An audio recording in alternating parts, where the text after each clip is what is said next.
بسم اللہ الرحمن الرحیم المال والبنون زینت الحیات الدنیا صلوات پر محمد وعلی محمد صلی اللہ محمد. اولا آپ تمام مومنین و مومنات کی خدمت میں ہدیہ تبریک پیش کرتا ہوں. وثانیاً آج کی شب وہ شب ہے کہ جس میں ہم اپنی مشکلات کو اس مشکل کشا کے سامنے پیش کرنا ہے، اور وہ بھی اس کو وسیلہ بنا کے جو خود باب الحوائج ہے. ہم آئے اس لیے ہیں کہ ہم باب الحوائج کو وسیلہ بنا کے مشکل کشا سے اپنے مشکلوں کی حل کے لیے آئے ہیں. تو اس ضمن میں دو جملوں کی تفسیر میں کروں گا. اس کے بعد انشاءاللہ آپ لطف اٹھائیں گے. حضرت عباس علمدار نے 8 ذی الحج کو کعبے کے چھت پہ برا جمع ہو کے خطبہ دیا ہے. اس کو وہ خطبہ آپ کے سامنے پیش کروں گا. ایسا بات پڑھے محمد والے محمد پر.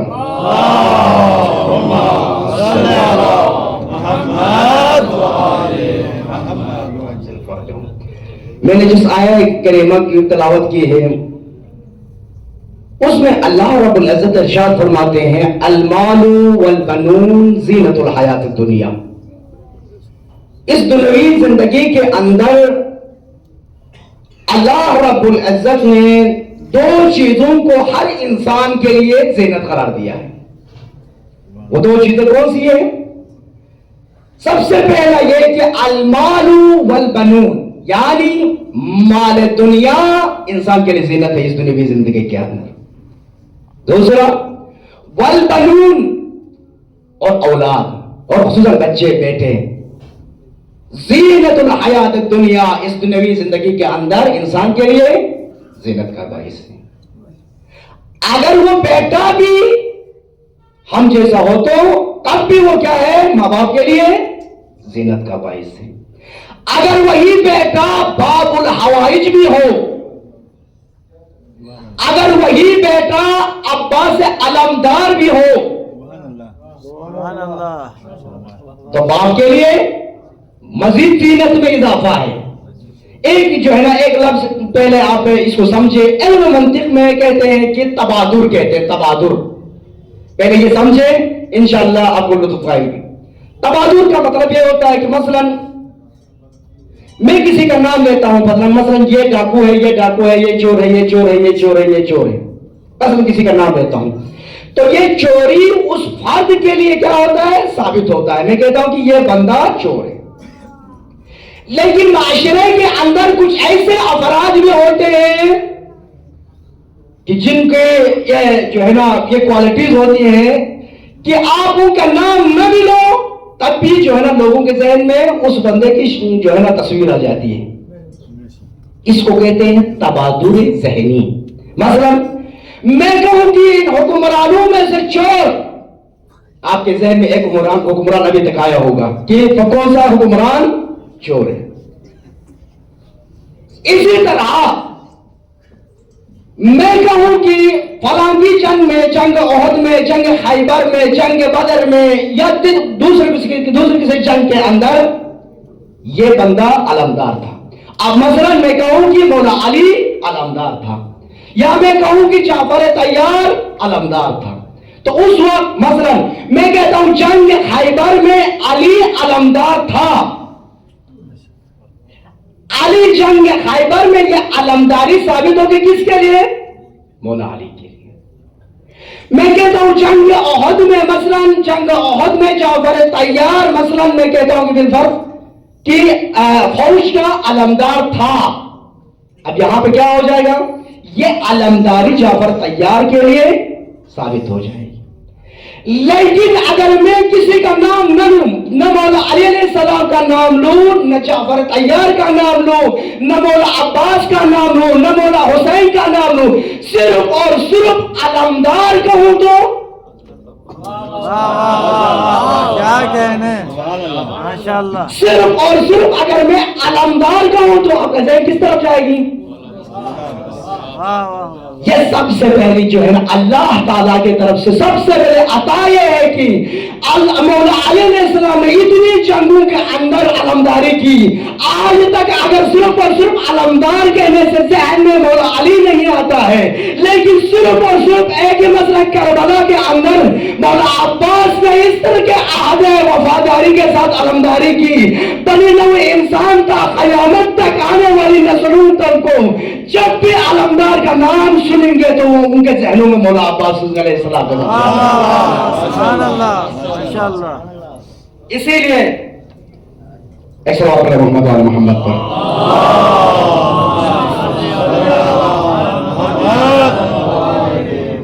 یہ علمدار کا تصور اللہ رب العزت نے مولا عباس کے ساتھ خاص کیا ہے. اسی لیے شاعر کہتا ہے دیکھنا رتبہ ہے کتنا محترم عباس کا، دیکھنا رتبہ ہے کتنا محترم عباس کا، عرش تک لہراتا جاتا ہے علم عباس کا، عرش تک لہراتا جاتا ہے علم عباس کا، خود پیغمبر دیں گے بخشش کی سند انعام میں. کیا آپ تمام مومنین کے لیے ہے؟ خود پیغمبر دیں گے بخشش کی سند انعام میں، خود پیغمبر دیں گے بخشش کی سند انعام میں، روز محشر جب کریں گے ذکر ہم عباس کا.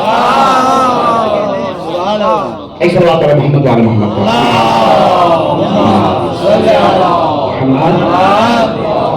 اسی طرح جس طرح اللہ رب العزت نے عباس علمدار کو علمدار سے نوازا ہے، ایک اور خصلت سے عباس علمدار کو نوازا ہے. وہ کیا ہے؟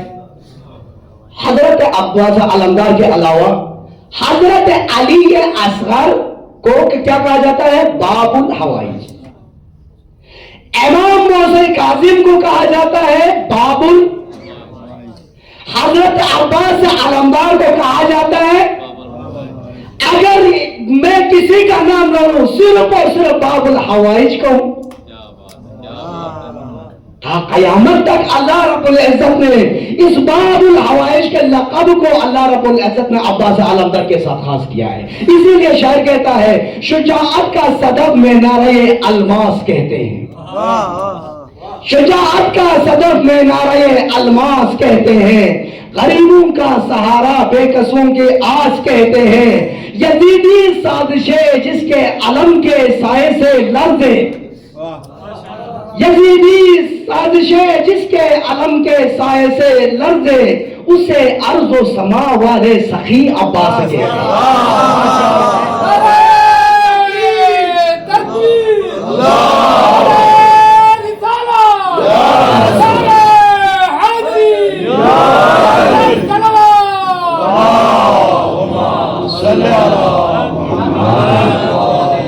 اس طرح کے بہت سے جو ہے نا اللہ رب العزت نے لطف و کرم حضرت عباس علیہ السلام کے ذات سے کیے ہیں. انہی میں سے دیکھیں دنیا کے اندر شبیہ کسے کہتے ہیں؟ شبیہ یعنی کوئی بندہ اس جیسا ہو تو اس کو کیا کہتے ہیں؟ مثلا یہ دونوں افراد ایک دوسرے کے شبیہ ہیں. کس چیز میں؟ کبھی ہم کہیں گے یہ دونوں آنکھوں میں شبیہ ہیں، کبھی کہیں گے یہ دونوں افراد ناک میں شبیہ ہیں، کبھی ہم کہیں گے یہ دونوں افراد ناک میں شبیہ ہیں، کبھی ہم کہیں گے یہ دونوں افراد قد میں شبیہ ہیں، کبھی ہم کہیں گے یہ دونوں افراد آواز میں شبیہ ہیں. لیکن اللہ رب العزت نے دنیا کے اندر دو ایسے شبیہ پیدا کیا ہے جو دنیا کے اندر بے مثل و بے مثال شبیہ ہے. اس دنیا کے اندر سبحان اللہ ماشاءاللہ. سب سے پہلا شبیہ کون ہے؟ خود مولا حسین علیہ السلام کہتا ہے اشبہ الناس خلقا و خلقا و منطقا برسولی.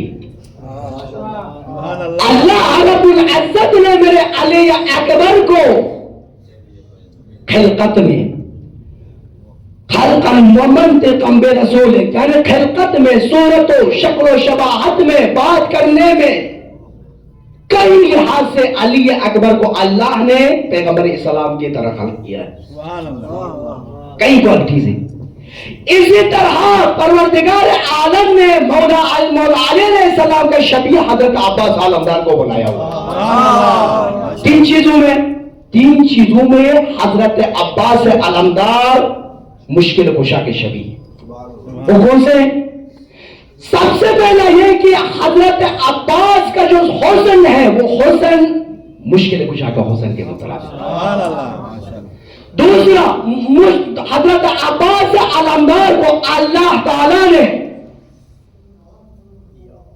جو شجاعت دی تھی وہ بالکل حیدر کرار کی شجاعت. اور تیسرا عباس علمدار کو اللہ رب العزت نے اس طرح کے فصیح و بلیغ زبان دی تھی جو کہ صاحب نہج البلاغہ کی ہے. ایک صلوات پڑھیں محمد علی محمد پر. اللہم صلی علی محمد و آل محمد. ان تینوں جو ہے نا صفات میں بات کر کے آپ کے زحمتوں کو تمام کرتا ہوں. سب سے پہلی صفت یہ کہ حسن و جمال میں عباس علمدار مولا علی کی مثال ہے. جب عباس علمدار پیدا ہو گیا نا اس وقت مولا علی علیہ السلام گھر میں تشریف لائے. عباس علمدار کو گود میں بٹھایا. گود میں بٹھا کے مشکل کشا اپنے نور نظر کو دیکھتے ہوئے کچھ الفاظ بولے. ان الفاظ کو شاعر اپنے الفاظ میں کہتا ہے چہرے حضرت عباس سے جری دیکھا ہے. چہرے حضرت عباس سے جری دیکھا ہے. وارث مظہر اوصاف جلی دیکھا ہے. لیکن عباس کو آغوش میں حیدر نے کہا. لیکن عباس کو آغوش میں حیدر نے کہا تیرے چہرے میں تو ہم نے بھی علی دیکھا ہے.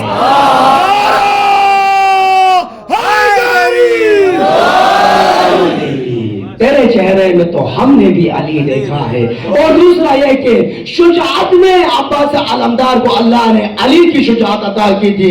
بس وہ تو آپ کو پتا ہے جنگ صفین کے اندر مولا علی علیہ السلام کی کس طرح سے جو ہے نا شجاعت کا مظاہرہ کیا تھا. بس ایک شعر بولتا ہوں پھر بلاغت پہ میں چلا جاتا ہوں. پہنچے عباس لب نہر جو حیدر کی طرح.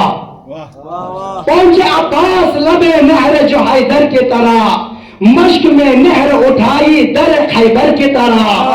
مشک میں نہر اٹھائی در خیبر کی طرح. دیکھ کر حضرت عباس کو کہتے تھے عدو. دیکھ کر حضرت عباس کو کہتے تھے عدو. ایک انسان نظر آتا ہے لشکر کی طرح. ایک انسان نظر آتا ہے لشکر کی طرح. بل محمد و محمد صلوات. محمد و آل محمد. یہی عباس کوئی معمولی شخصیت تو نہیں ہے نا. جس شخصیت کے لیے مولا علی علیہ السلام جس نے کبھی رب کائنات سے یہ نہیں کہا کہ پروردگار مجھے یہ عطا فرما, لیکن یہی علی نماز شب میں عباس کے لیے دعائیں کرتے ہیں. عباس مانگتے ہیں رب سے. کوئی معمولی تو نہیں ہے نا. میں نے آپ کو بتایا حسن میں علی, شجاعت میں علی, بلاغت میں علی. مجھے کہاں سے بلاغت میں علی نظر آیا؟ 8 ذی الحج کو جب طواف کعبے میں مولا حسین مصروف ہے, عباس علمدار مصروف ہے. عباس علمدار کو محسوس ہوا کہ یہ فوج ہے یزید احرام کے اندر تلواروں کو سیقل کر کے میرے مولا کو شہید کرنا ہے. کہا مولا مجھے کچھ اجازت دے, میں ان اشقیاء سے کچھ جو ہے نا خطاب کرنا چاہتا ہوں. کہا میرا عباس, میرے نور نظر, میرے طرف سے اجازت ہے. عباس علمدار مجمع میں کھڑا نہیں ہوگا, اتنے حاجی ہیں. عباس علمدار کعبے کی چھت پہ پہنچا. کعبے کی چھت پہ پہنچ کے تمام نیچے جتنے بھی حاجی ہیں ان تمام کو مخاطب کر کے کہا الحمدللہ الذی شرف ھذا البیت بقدوم ابی. مولا حسین ادھر تشریف فرما ہے. عباس علمدار بالکل کعبے کے چھت پہ بڑا جمع ہے. مولا حسین علیہ السلام کی طرف اشارہ کر کے دائیں ہاتھ سے مولا حسین کی طرف اشارہ کرتا ہے. دائیں ہاتھ سے مولا حسین کی طرف اشارہ کرتا ہے، بائیں ہاتھ سے کعبے کی طرف اشارہ کرتا ہے، کر کے کہتا ہے الحمدللہ الذی شرف ھذا البیت، حمد ہے اس رب کے لیے جس رب نے اس بیت کو شرف دی، حمد ہے اس ذات کی جس ذات نے اس گھر کو شرف دی، کس وجہ سے؟ بقدوم ابیہ، بقدوم ابیہ، میرے باپ کی وجہ آنے کی وجہ سے نہیں، بلکہ الحمد ہے اس رب کے لیے جس رب نے اس گھر کو شرف دی اس کے بابا کے آنے کی وجہ سے، اس کے بابا کے آگے کو ایسے۔ مولا عباس یہ بھی تو کہہ سکتا تھا نا کہ اللہ رب العزت نے میرے بابا کے آنے کی وجہ سے اس گھر کو شرف دی، نہیں کہتا ہے، بلکہ مولا حسین کی عزت و کرم کو دیکھتے ہوئے کہتا ہے پاک ہے وہ ذات کہ جس نے اس گھر کو شرف دی اس کے بابا کے آنے کی وجہ سے۔ سبحان اللہ، علی کے نور نے کعبے کو روشنی بخشی، علی کے نور نے کعبے کو روشنی بخشی، علی کے علم نے عالم کو آگہی بخشی۔ اے دین احمد مرسل یہ بات یاد رہے، اے دین احمد مرسل یہ بات یاد رہے، علی کے خون نے تجھ کو ہے زندگی بخشی۔ یہ جملہ کہنے کے بعد عباس علمدار کہتا ہے الحمدللہ الذی شرف ھذا البیت بقدوم ابیہ ما کان بیتا بالامس فاصبح قبلۃ، ما کان بیتا بالامس، اس کے بابا کے آنے سے پہلے یہ ایک گھر تھا، اس کے بابا کے آنے سے پہلے ایک گھر تھا، لیکن فاصبح قبلۃ، اس کے بابا کی وہ شرف و کرامت ہے کہ اس کے آنے کی وجہ سے یہ کعبہ میں تبدیل ہو گیا۔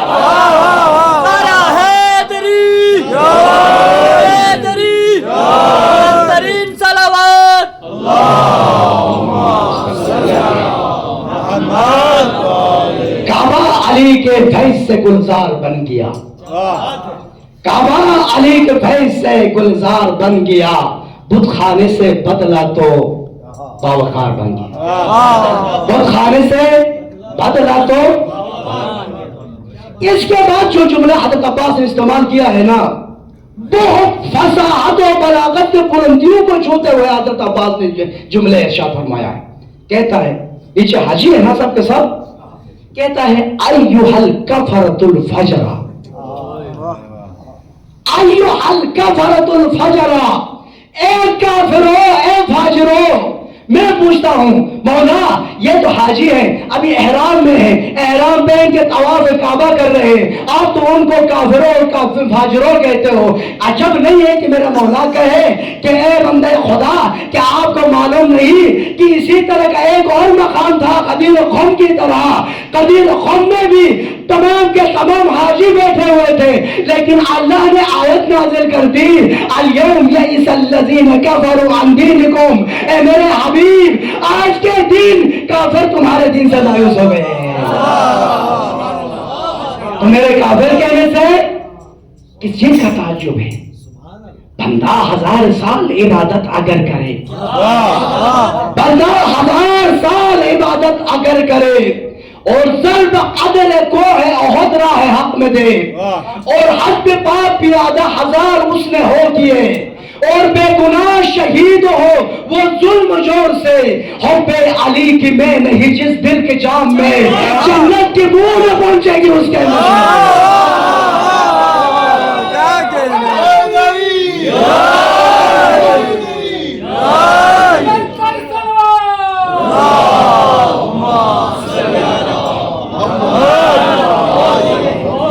اس کے بعد میرا مولا کہتا ہے وَلَوْلَا حِكْمُ اللَّهِ الْجَلِيَّ وَأَسْرَارَهُ الْعَلِيَّ لَطَارَ الْبَيْتِ إِلَيْهِ قَبْلَ أَن يَمْشِي لَدَيْهِ۔ دیکھیں کعبہ کے پاس جانا ہمارا ذمہ داری ہے، اللہ نے ہم پہ واجب کیا ہے کہ اگر آپ پہ حج واجب ہو تو آپ جائیں گے کہاں پر؟ مولا عباس فرماتے ہیں اگر اللہ نے یہ واجب قرار نہ دیتا کہ بندگان خدا اس کے گھر کے پاس جاتے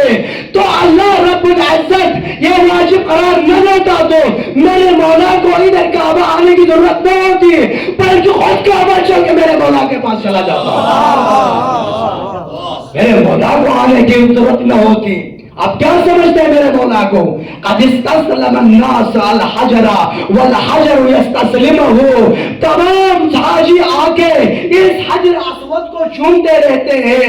اگر حجر اسود کو اجازت ہوتی تو خود میرے مولا کے ہاتھوں کو چومتا رہتا۔ آپ اس میرے مولا کو روکتے ہیں پر محمد وآل محمد صلی اللہ علیہ وسلم۔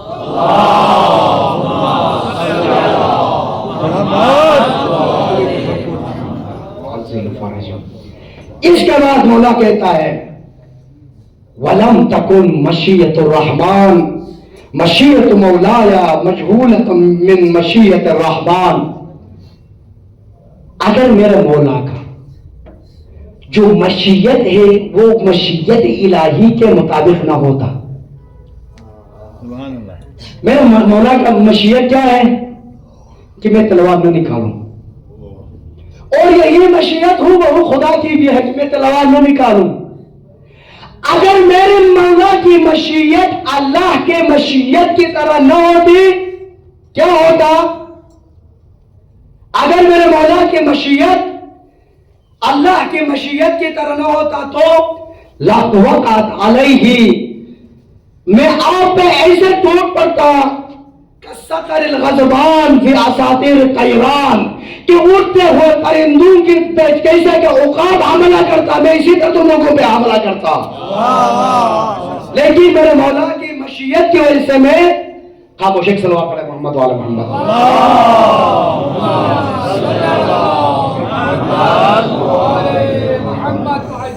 یہ عقاب جو اڑتے ہوئے پرندے ہوتے ہیں ان پہ جس طرح حملہ کرتا ہے اسی طرح میں تم لوگوں پہ حملہ کرتا۔ کیوں نہ کرتا؟ کس کا بیٹا ہے؟ علی کے ہو بہو تصویر کو عباس کہتے ہیں، علی کے ہو بہو تصویر کو، دعائے نور کی تاثیر کو، اگر ملتی اجازت جنگ کا نقشہ بدل دیتے، اگر ملتی اجازت جنگ کا نقشہ بدل دیتے، علی کے جوہر شمشیر کو عباس کہتے ہیں۔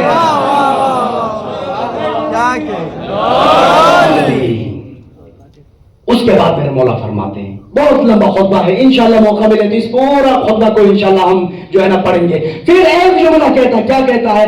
فانظروا ثم انظروا، اے کافرو، اے فاجرو، سنو علی کا بیٹا بول رہا ہوں، سنو مجھے، سنو کس کو؟ علی کا بیٹا بول رہا ہوں، علی کے بیٹے کو سنو۔ قطرہ آب رواں پیاس نہیں بن سکتا، قطرہ آب رواں پیاس نہیں بن سکتا، سنگ ریزہ کبھی الماس نہیں بن سکتا، کر کے تخلیق علمدار کو خالق نے کہا، کر کے تخلیق علمدار کو خالق نے کہا، اب کوئی دوسرا عباس نہیں بن سکتا۔ صلوات علی محمد وآل محمد پر۔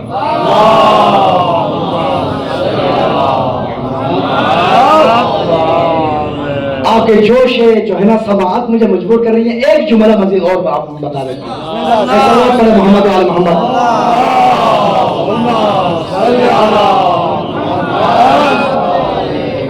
مولا عباس کہتے ہیں قد وقعت فی الغلطۃ التي وقعت فیہ القریش، ایک کعبے میں موجود کافروں، تم اسی غلطی میں پڑ گئے ہو جس غلطی میں قریش پڑ گئے تھے۔ وہ کیا غلطی تھی؟ لأنہم ارادوا قتل رسول اللہ، اس لیے کہ قریش یہ ارادہ رکھتے تھے کہ وہ رسول اسلام کو قتل کرے۔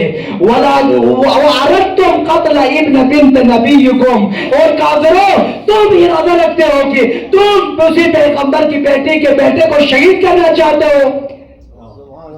ولیکن لا يمکن لهم ما دام امیر المؤمنین حیا، ان کے لیے ممکن نہ ہوا کہ پیغمبر اسلام کو شہید کرتے۔ کیوں ممکن نہیں ہو گیا؟ اس لیے کہ میرا بابا جیسا بہادر کے ساتھ کھڑا تھا، میرا بابا جیسا بہادر جب تک زندہ تھا کسی کے اندر جرأت نہیں تھی کہ پیغمبر اسلام کو شہید کرتا. ولیکن کیف یمکن لکم ما تم تو حیا، تو تمہیں کس طرح ممکن ہے جب تک عباس کے رگوں میں خون دوڑتا ہے تو تم یہ ارادہ کرتے ہو کہ میرے مولا کو شہید کرو. یہ تمہیں ممکن نہیں ہے جب تک عباس کے رگوں میں خون دوڑتا ہے کہ میرے مولا کو جو ہے نا آپ ٹیڑھی نظر سے دیکھو. اسی جو ہے نا پورے خطبہ کو ہمیں بیان کرنا ممکن نہیں ہے. آپ تمام کے جو ہے نا حوائج شرعیہ کے قبولیت کے لیے اور باب الحوائج ہیں، آج اپنے حوائج اور مرادوں کو باب